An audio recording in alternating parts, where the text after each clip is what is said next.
తోటలకు దాదాపు అన్ని భూములు అనుకూలంగా ఉంటాయి. ఎక్కువ టెక్నికల్ మ్యాటర్ అవసరం లేదు. పిహెచ్ తక్కువ ఉంటే ఏం చేయాలో మీకు తెలుసు. కొంచెం సేంద్రియంగా కర్బనం పెంచుకొని బ్యాలెన్స్ చేసుకోవచ్చు. ఎక్కువ ఉన్న వాటికి యాసిడిటీ ఎక్కువ ఉంటుంది కాబట్టి దాన్ని నార్మలైజ్ జిప్సమ్ లాంటివి వాడి నార్మలైజ్ చేస్తారు. దాదాపుగా అంటే 6.5 to 7.5 మధ్యలో ఉన్న దాదాపు అన్ని రకాల భూములు అనుకూలం.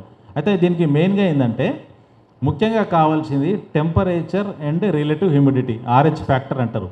ఈ రెండు కరెక్ట్గా చూసుకున్నప్పుడు మనకు బ్రహ్మాండమైన దిగుబడులు వస్తాయి.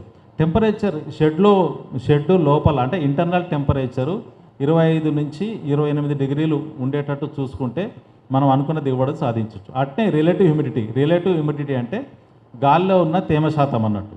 ఆ తేమ శాతాన్ని 70 నుంచి 75% వరకు మెయింటైన్ చేస్తే ఇబ్బంది లేదు.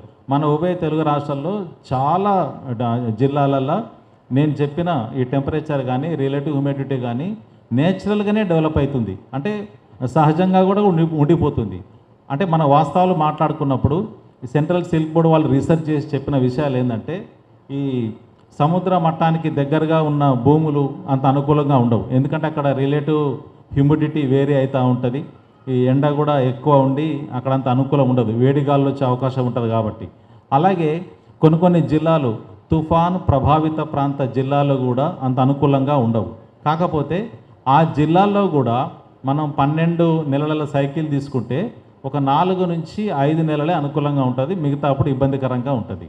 అదే మిగతా జిల్లాలను తీసుకున్నప్పుడు దాదాపు 10 నెలలు అనుకూలంగా ఉంటుంది. ఈ సమ్మర్లో ఒక 60 రోజులు వదిలేస్తే మిగతా అప్పుడు హ్యాపీగా 9 నుంచి 10 నెలలు చేసుకోవచ్చు.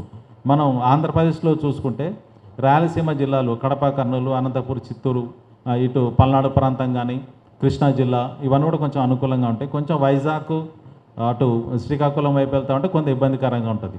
తెలంగాణలో చూసినప్పుడు మాత్రం ఖమ్మం, ఆదిలాబాదు ఆ 2 జిల్లాలు తప్పించి మిగతా కూడా అనుకూలంగా ఉంటుంది. అంటే అవి అనుకూలంగా లేవని కాదు, సంవత్సరంలో ఒక 6 నుంచి 7 నెలలే మనం చేయగలం.